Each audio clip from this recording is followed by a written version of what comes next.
Breaking news, great news. News point number one. It turns out that the winter weather didn't actually slow home sales. The motivation caused by lower interest rates is accelerating home sales going into the spring. So despite the fact that most of the country was under a winter tundra, we still saw an increase in home sales. That's pretty exciting. Welcome to Real Estate Coaching Radio, starring award-winning real estate coaches and #1 international best-selling authors Tim and Julie Harris.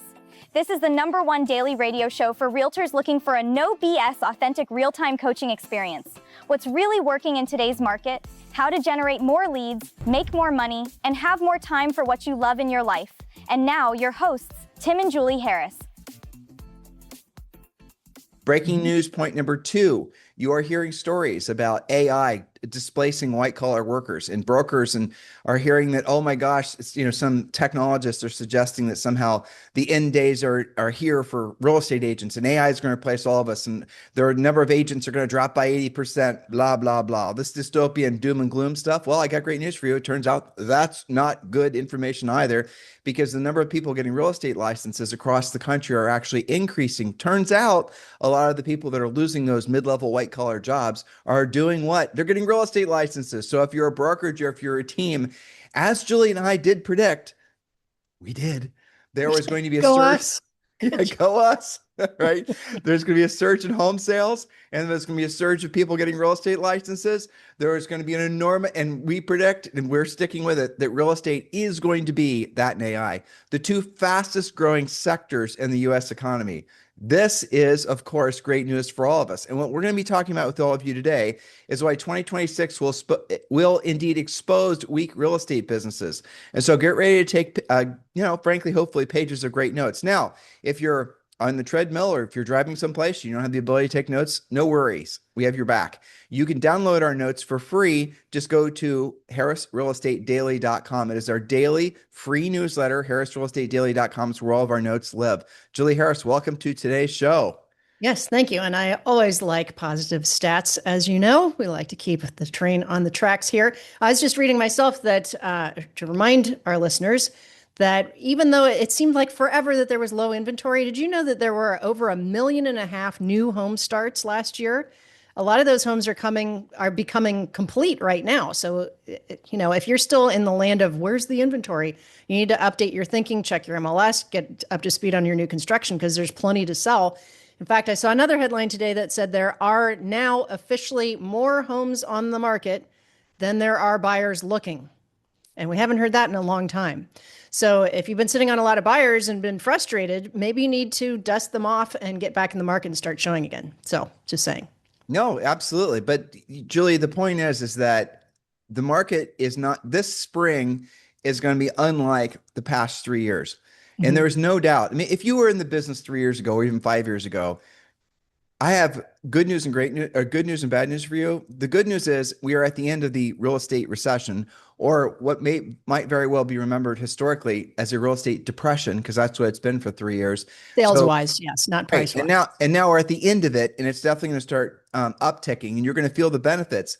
And what you learned over the last 3 years in this transitioning market is going to better prepare you mentally, emotionally, hopefully financially for the next leg up. And I'm going to caution all of you.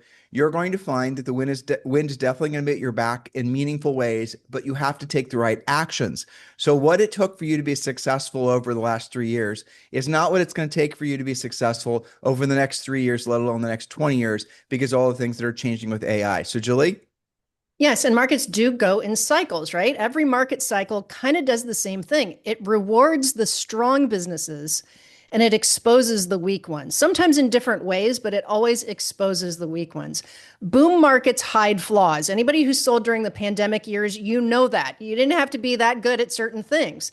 And that was okay for a while. But normalized markets, like we're seeing now, where we have more of a balance between sellers and buyers, will reveal the weak businesses and weak agents. So the next phase of real estate isn't going to be about who worked the hardest. It's going to be about who built a real business underneath all the activity.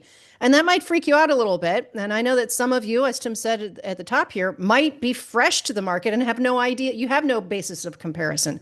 That's okay. Maybe it's an advantage. Because for productive professional agents, this is a killer opportunity We're getting started on the next boom going up. And it was, pretty depressed for the past 2 or 3 years in terms of number of sales. Fortunately, that didn't mean depression for prices. That's a good thing. But we can get on to official point number one if you're ready, Tim. Yeah, let's go.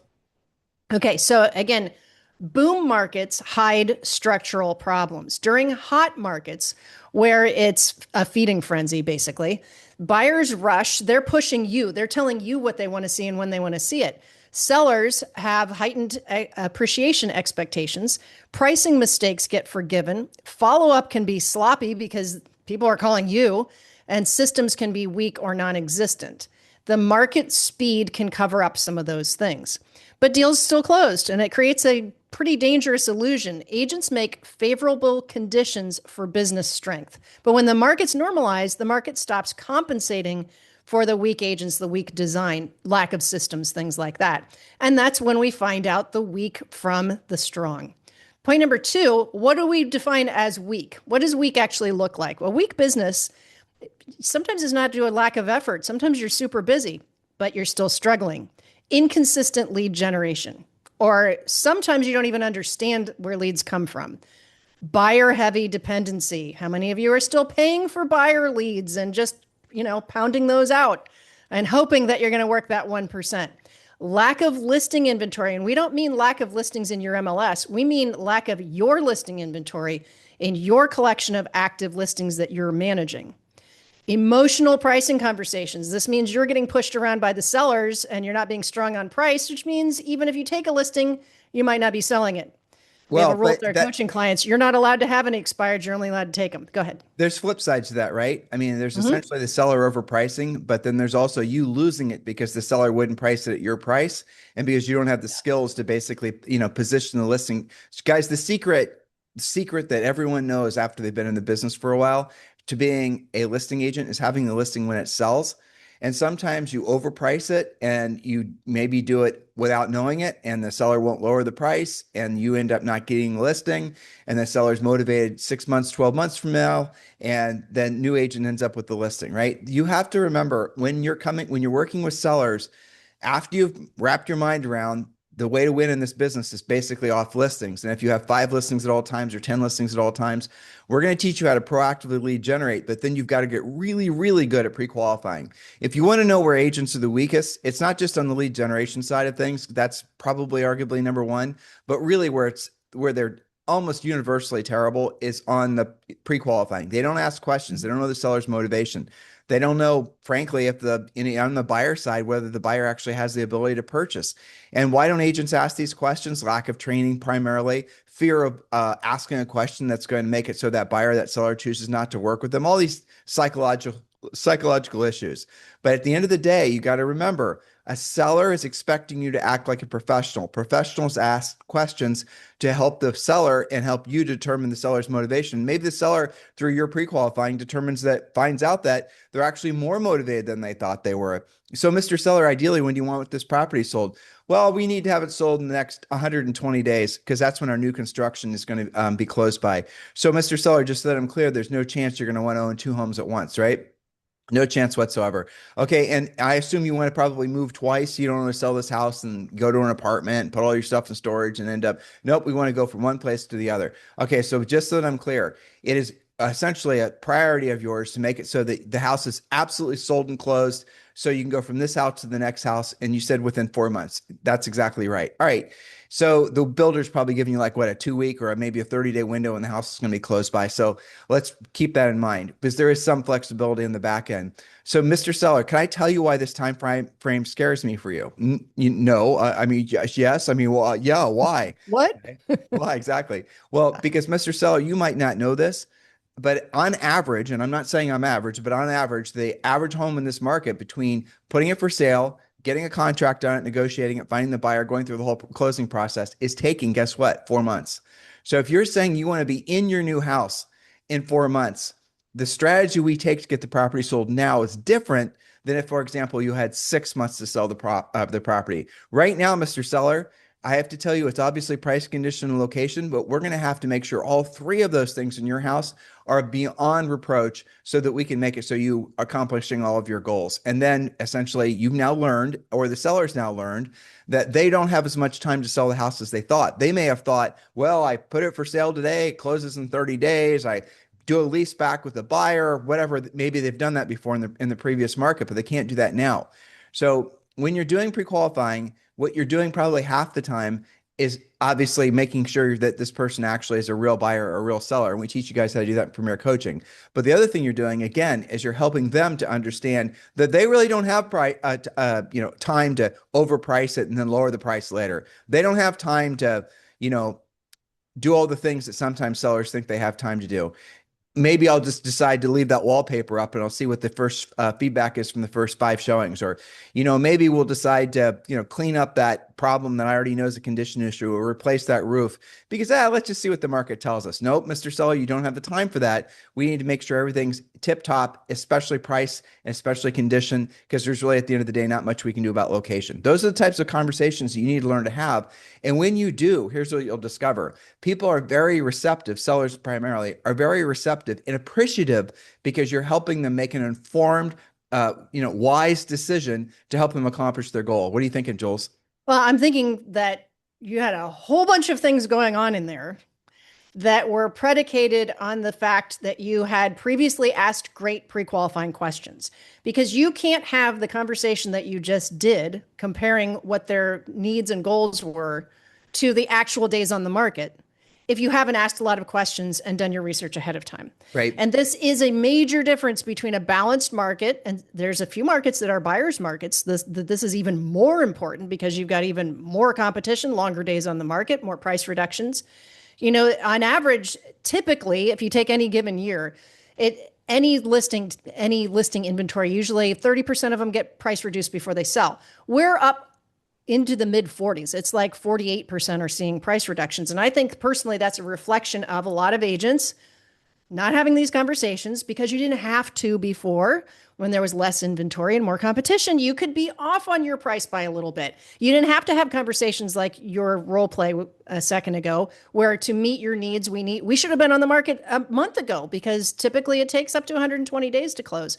This is where that type of skill, this type of scripting, your questions and your direction, and again, this is a great example of what AI is not going to be as good at, is going to make you the difference in a market like this. You're going to show that your strength versus what you used to be able to get away with. Throw a dart at the wall. You could be off a little bit on price, and the competing offers would make it so the seller could just move in their time frame and push the buyer around. Now, anybody that's selling real estate right now knows that these have changed. Inspections matter now. Buyers are negotiating on inspections. You might not have multiple offers anymore. It might be your only offer. And guess what? If you blow the inspection items, that buyer's going to be willing to walk away because there's 3 other houses that they're interested in that they're looking at while you're trying to push them around on the inspections. So you've got to be a lot more frosty in a market like this. And I know, I worry more for agents that did sell during the fast and furious times than I do somebody that just got their license today and isn't tainted by all that. Well, Don't for you? sure. Yeah, oh, definitely. I mean, everything you said, obviously. And the bottom line, guys, is this is a new market. It's creating new opportunities. But this market's always been a skills-based market. But when the seller, Julie's point is when the market was super hot and houses were selling themselves, sellers weren't as particular. I know it's not been like that for probably 3 years, but some of your markets, it's still Depends on where you are. Yeah. exactly. So back, let's say 24 months ago or last spring, let's say, a seller would list the house with you because they knew you from some social reason and they wouldn't pre-qualify you. They weren't interviewing you. They weren't really being that particular about who they're going to list with because they figured, well, it's a great house in a great neighborhood. I saw the neighbor's house to sell last year. It's 12 months into the future and I probably am selling into a similar market. And if you don't have the skill set to, give them the facts in such a way that they're going to want to receive the information, do something with the information. And so, you're going to sometimes have to tell them, Mr. Seller, do you mind if I tell you something that you frankly might make you a little nervous or scared, but something I know you need to hear. You have to learn how to essentially deliver what might be perceived as bad information so that they can make the right decision. These are the difference. When Julie and I are saying skills, when we're saying, weak agents versus strong agents, it all comes down to your ability to communicate with people. And if your form of differentiation was your amazing CMAs, or even worse, your amazing social media, this is where you're going to lose. I got a video, Julie, from Orlando Montiel, Hmm. and it was from one of his people in his EXP Realty group. So it was a video of this gal talking about that. It was in Spanish, so I sort of understood it. But it was an agent who was describing a condo that was on Brickell Avenue in Miami. All right, Yep. and it was her standing in front of some pictures, and the pictures were rotating and changing and the whole thing. And he said he watched the video. It was 11 minutes long of her Hmm. talking, giving information, giving just all the things you'd expect an agent to talk about. Hmm. And he said he said he thought it was real until he noticed that her hands looked a little bit disproportionate. They were a little large. Well, that's So weird. that's the only way he could tell. So he said he called Hmm. her and asked her Hmm. about this video. It was on YouTube, I think he said. And Hmm. she said, yes, the whole thing was done by AI. And I'm finding out what the source Wow. was, but I'm telling you, if you were to see this video, Jules, you wouldn't believe it. Other than the hands were too large, and they weren't like ridiculously too large, but he pointed it out, and then you could kind of notice it type of thing. But it Hmm. was her and her voice speaking in obviously perfect Spanish, talking about, and the speed, everything was indistinguishable. It's like you were listening to somebody talk, and it was Hmm. 100% AI. AI Wow. had written the script, AI had created the video, AI had created the audio, AI had created the essentially the elements of the video. AI Hmm. had done the edits, AI had done everything. Why am I telling you all this? Because as we've been telling you guys for the last forever, AI is going to essentially be able to simulate, that is what it is, all the social media that so many of you are spending so much time trying to master, and AI is going to be able to do it instantaneously. So if you have to decide where you're going to spend your time and where you're going to spend your effort and where you're going to spend your money, I would caution you to be very weary of spending it with anybody on anything that is trying to motivate or trying to lead you to believe that more social media and more videoing is going to win you the war, because it's not. That war is over. Just a lot of people don't know it yet. And that's typical real estate. Real estate usually doesn't, we're early adapters, many of us, but we're very slow to change, which seems like a contradiction, but it's not. People will keep on doing the wrong thing for years, because they just are fearful of stopping what they've already done. And I get it. If you've done mountains and years of videos, and all of a sudden, you're listening to some knucklehead on a, podcast telling you that, guess what, hard reset, all your, content's going to be replicated by a brand new agent just got their license yesterday, and it's going to be just as good, if not better than yours. You probably don't want to hear that message. And I totally get it, but you better be listening, because that is what's going to actually happen. Not 10 years into the future, but like weeks, if not a month, if not 2 months, it's going to be ubiquitous. There's another stat out that said, Orlando told me this too, that something like 70 or 80% of all video social media now is AI, either 100% AI or like 90% AI. Yeah. Okay, guys, if a strength of yours was your social media, or if a strength of yours was all these other types of things that are going to be easily replicated with technology, you have no strength. So you're going to have to go back to your ability to have lucid, frankly, direct and professional conversations.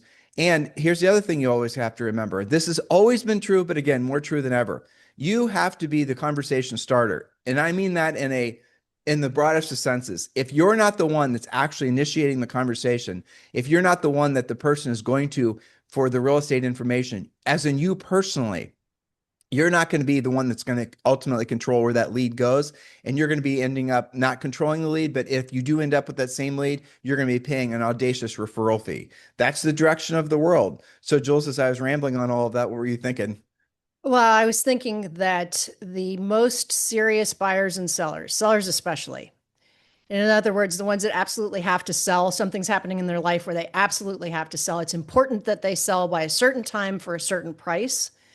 Those are the ones that you have to find and have to have that personal relationship with. They may use their AI to run some comps and maybe even to research you, but the thing that they know that's very clear, the difference between AI, their AI and you, they can't hold their AI accountable the way they can hold you accountable. You're going to go and meet with them. They're going to explain, you're going to pre-qualify them before you show up. You're going to know what their needs and their wants and their goals are and their time frame and what makes them tick, what's most important to them. And then you're going to show them how you're going to deliver that to them. and they will be able to talk to you face to face, voice to voice. What's going on with my listing? What's the feedback with my listing? AI has no dog in the fight. AI doesn't care whether their house sells on time or not. They want to look you in the eye and get confidence that you're going to land the plane for them so they can relocate as a family, so that they're not going to have two mortgages at once or be homeless. I think these are the conversations that are most important. But the other thing I was thinking as you were talking, Tim, those, of course, are the AAA clients that every agent listening wants to be working with. Ultimately, this also means you have to be talking to more people in a greater variety of sources so that you talk to the people who really have to sell. Buyers never have to buy. They can be more or less serious, but you've got to find those people. I was just on a coaching call right before this, and we were talking about right now, while we were on the coaching call, this particular agent that I'm coaching has a list of 20 for sale by owners and about 15 expireds. While we were talking, somebody or several somebodies from her list have decided that right now they're giving up being a for sale by owner, or they expired and they've taken their break. They're looking at the spring market. They actually have to sell. Her job is to find who they are and to meet their needs. That's something that AI is going to have a hard time doing, I believe. No, for sure. No, there. Well, Julie, think about if you're in a market where there's a lot of FSBOs, and not every market is like that. But I mean, there are some where there's more. Yeah. Oh yeah. I mean, you and I made that's how we got started in the business, is for sale by owners. So if you were to go and you call for sale by owner and use our scripts that are included in Premier Coaching, and you're going to call the seller up, you're going to just go through the initial phase of the conversation. The seller is very important, but then you're going to ask them the question, Mr. Seller, I appreciate this house is fantastic. You've done a great job preparing it. You've got a great home brochure. Your pricing, your descriptions, everything's great. They're probably using AI, right? So they're probably doing a really phenomenal job with all their marketing. Mr. Seller, maybe I shouldn't say this, but if I didn't have a real estate license and I had a house this nice that I needed to sell, I probably would try to sell it myself too. Just makes sense. I think you're doing the smart thing. Now, before you guys move on to the second part of the script, and I'm just giving you an overview of it, I want you to understand what I'm doing. The psychology of what I'm doing is very important. You're not telling the seller that they can't sell it themselves. That's the stupidest thing you can do, because then they're just not going to list it with you just to prove you wrong. That's a FSBO psychology, by the way. Yeah, that's right. They get contentious when you do that. Right. They're going to prove you wrong, right? So whatever, that's fine. Not all of them like that, but most of them. Most FSBOs just end up for sale by owner because they don't know an agent, by the way. That is a fact. So Mr. Seller, listen, I appreciate the fact you want to try to sell this property yourself. And if I had a house this nice and I didn't have a real estate license, I might think about doing it myself, just like you are.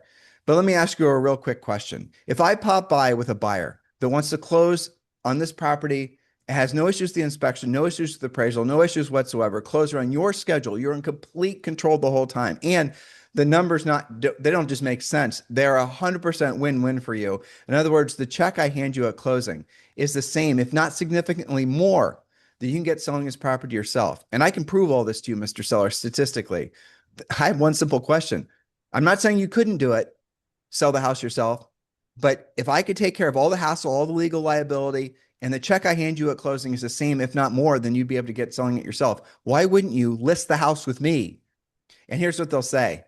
They'll straight up, I would say 9 times out of 10, they're going to say, well, if you can prove to me you can do all that, I would list the house with you. And then this is what you say. So, Mr. Seller, of course you would. So once the property sells, where are you going next? And then you're going to find out their motivation. And they're going to say, well, we need to move to St. Louis. St. Louis, that's exciting. Ideally, how soon do you need to be there? Well, we need to be there before like 6 months or so. Okay, well, 6 months, that gives us time to sell the property. That's good. So, Mr. Seller, what takes you to St. Louis? Well, I'm getting a new job and we have a house that's being built and we have family there. Oh, that's exciting. So it sounds like you're going home. That's great.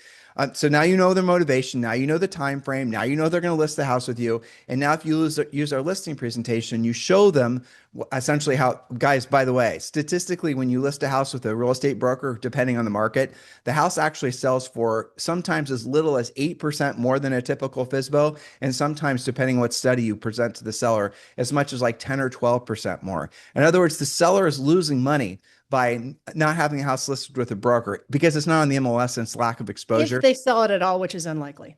Exactly. And that's the whole, and the more expensive the house, the more likely it is that they won't sell it themselves because the buyer of their house most likely has a house to sell. And so the agent who's working with them selling their existing house is probably going to be hesitant to show a for sale by owner, maybe not even know about it because it's not in the MLS. And you can explain to the seller all these things. And again, if you're blessed with a lot of for sale by owners in your marketplace, this, what I just gave you is the framework, is an absolute gold mine to take listings. You know, everyone's working for sale by owners. I can just hear you guys saying that to yourselves. That is so not true. Oh, not true. When we were in the business back when initially, barely when the consumer internet was coming online in the late 90s, right? So, you know, we were in the business in the really effectively the mid 90s. And back then, even then, when there weren't a multitude of ways to generate listing leads digitally, there were hardly any people that worked for sale by owners. In Julie and I's community, there was probably 3 of us. That's it. And because agents, let's be honest, for the most part, don't have the skill or the gumption to actually do the real work of real estate. And now, after 20 years of everyone buying buyer leads and 20 years of all these agents being fed the Mickey Mouse about you should just buy buyer leads and join a team and do your marketing and your branding. Blah, blah, blah. Yeah. There's literally thousands of agents. I mean, honestly, it's probably there's 1.6 million members of National Association of Realtors. Let's say it's, I don't know what it is, 1.5. I bet you exactly 1,499,000 have never actually directly solicited a for sale by owner, because there's nobody that's teaching you guys to do this, but it's one of the most lucrative ways to go after business. So when I'm trying to, and Julie and I are trying, and all of our coaches are trying to help you guys understand, the new market opportunities are the ones where it's going to be you doing the real work of real estate, having direct conversations with sellers, which is ironic because it's the exact same advice that we would have given you 30 years ago. And now, because of AI, everyone who's been dependent on passive lead generation is getting rug pulled in a meaningful way. I'm scared for those of you who aren't hearing the message. I'm scared for those of you who are hearing the message that aren't taking it seriously, because you're going to be, it's not a gradual unraveling of your reality. It's going to happen sudden. It's going to happen. You guys remember, some of you might not, but some of you will. Back in, it was really May, September, somewhere in there of 2007. That's when the first subprime mortgage company, actually, it was called New Century. It was in Southern California. That was when the first one collapsed. And then all the others started to fall apart. And we were coaching then. Fortunately, Julie and I saw it coming, because reasons we don't need to discuss today, but we had prepared our coaching clients, teaching them how to do short sales and whatnot. But a vast majority of the country, of the agents and the brokerages, were completely rug pulled. They had closings and pendings that fell apart. Agents suffered needlessly. And that same thing in a more meaningful way is going to happen now because of AI. That's exactly what some of you are setting yourselves up to experience, times about 1,000. Because unlike back then, the market came back in like 2009, 2010. I mean, not like huge, but it definitely was on the ascension. It is never going back to the way it was because of AI. Have you thought about that, Julie? Yeah. In that framework? I mean, I just thought about it as I was talking. Isn't that interesting? Yeah. Well, explain more what you mean by it'll never come back. You mean it won't come back as in such a trajectory, or no? Well, so like, for example, when you and I were selling real estate, or when you and I were coaching agents to sell real estate, and the subprime bubble burst, right? Yeah. You know, this is like 18 years ago. I remember very distinctly, because yeah, me too. Dramatic. Yeah, it was dramatic. And people crying, and, you know, we knew people, we knew of people that committed suicide, brokerages that failed. It was unbelievably tragic. Yep. But the market came back. So 2007, 2008, part of 2009, and then towards the end of 2009, things started to look hopeful again. 2010, then 2011, if you were still asleep, you were missing what was the start of a huge real estate boom. Okay. Right. That isn't going to happen with AI, because what a lot of you, if you were able to wait it out, you are going to get the benefits of the recovering market. I see what you're saying. Yeah, waiting it out this time is not going to work out. There's no waiting it out. The market's not going to go back to the way it was, because AI is going to completely take over a vast majority of what, you know, I'll just wait for AI to settle down. I'll just wait for it to, you know, people will understand. Well, people will try to, you know, I don't know how to express it other than the way I have. The whole entire world has changed, and it's changing. We are in what absolutely is a real estate, you know, synchronicity, and you're going to see the entire model shift away from passive lead generation to proactive lead generation. And you're going to see it become more relationships based than it ever has been before. And I'm excited about that, because those are skill sets you guys more easily learn. That's what I meant by that. Yeah, well, it just makes sense. So what is an agent to do now? You have to be talking to more people in a greater variety of sources using quality scripts, which are just questions that help you dissect how you're going to help the client.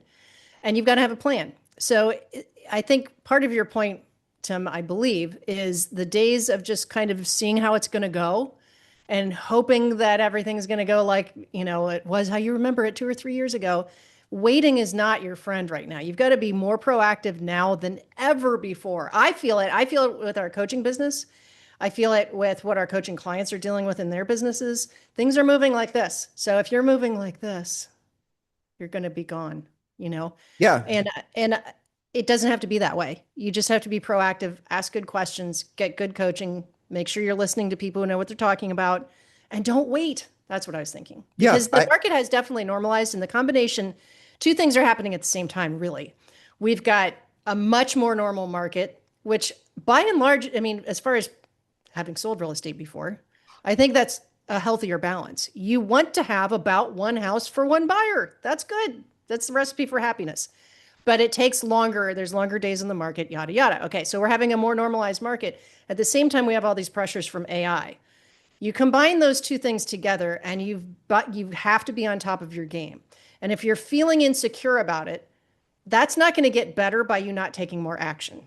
That's what I was thinking. Well, in this new agentic model, where essentially you're going to have AI agents that are doing a lot of the work for a lot of us, it's going to be a massive blessing because you're going to have agentic agents. We talk about this a lot on our sister podcast. It's called Powerhouse Talk. It's an assembly cast. We've got 5 different presenters. People are loving that podcast. If you're not listening to it yet, you've got to. It's called powerhousetalk.com. That's the website, or obviously iTunes, Spotify, Stitcher, everywhere, called Powerhouse Talk. But that's what we're talking about, the fact that you're going to be able to take entire team models and brokerage models and you're going to be able to consolidate things through these agentic AI agents and be more efficient. You're going to be able to run, for example, let's say you do let's say you have 1,000 people in your centers of influence and past client list. And let's say right now you do a fair amount of passive centers of influence and past client marketing. Maybe you do a newsletter. You don't do any proactive stuff. You don't call them. You're not doing anything that's really going to take any time. You're just doing all the digital stuff. Maybe you mail them something, those types of things. Well, AI is going to make it so that every single person in your database is going to be able to get high levels of communication that's personalized to them.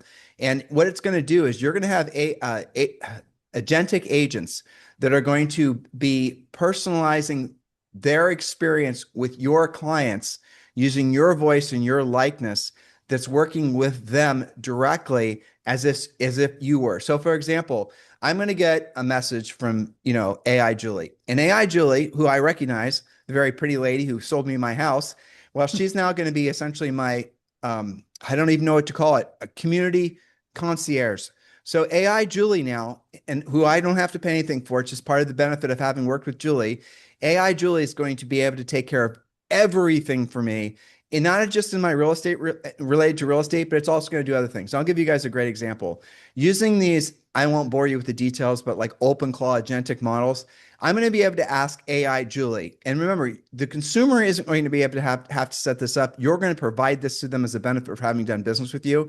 So I'm helping you to understand how centers of influence and past client marketing is going to go like to the next level and beyond. So I'm going to be able to ask AI Julie. I'm going to, hit AI Julie on my phone, and I'm going to say to her, you know what, Julie, I need to get a restaurant reservation at this restaurant. It's my husband's birthday, and I want to take him out to dinner. And this is a restaurant where it's supposedly hard to get reservations at, but go for it. You're going to talk to AI Julie, and then that's going to be the end of it. And then AI Julie, what she's going to do is she's going to, first of all, she's going to check all the open tables and the normal scheduling apps, and she's going to see if anything's available. Nothing's going to be available. And then what AI Julie is going to do, you just gave her the mission, go and get me on a reservation. So what AI Julie is then going to do is AI Julie is going to call using your voice. She's going to call the restaurant. She's going to ask for a reservation. The person answering the phone is not going to know it's AI.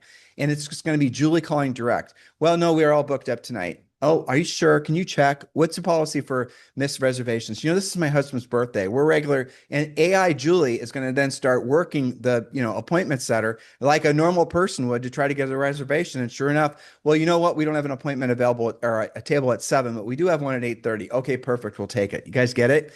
And so the way of thinking about AI is not how we normally think of technology help. So normally what you do is like, I have a problem. I need to find, I want to create some widget on my website. And, I found the widget. Now I got to make it work. And I'm going to use API to make this talk to this. That's all API. It's like a digital bridge.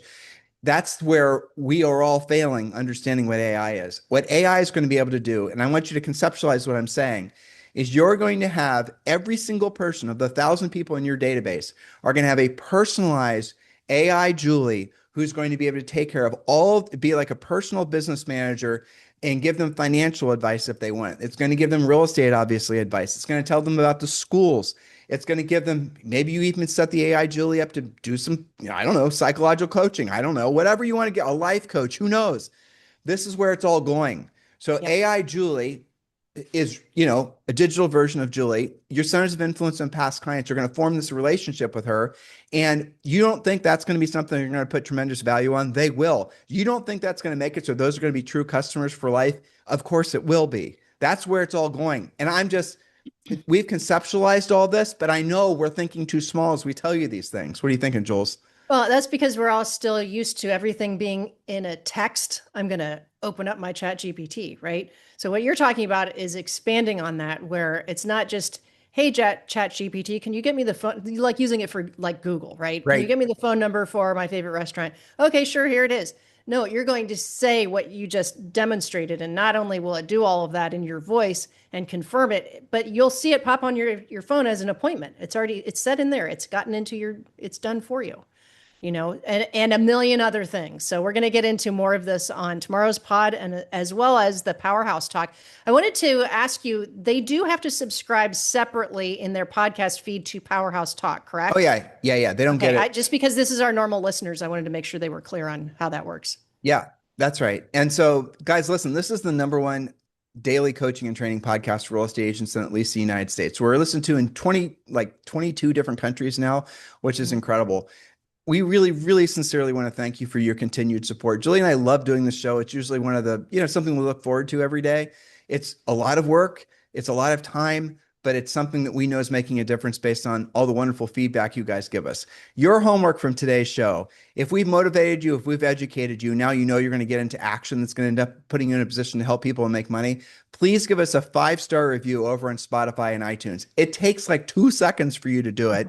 And it means a lot to us. A 5-star review and a little pithy comment. Pithy means, someone asked me, I didn't think that people didn't know what that meant. Just some reason why you like the show, what you learned, something you got from it, Something whatever specific, it was. something fun, not just, hey, great show, but tell us. We love hearing that.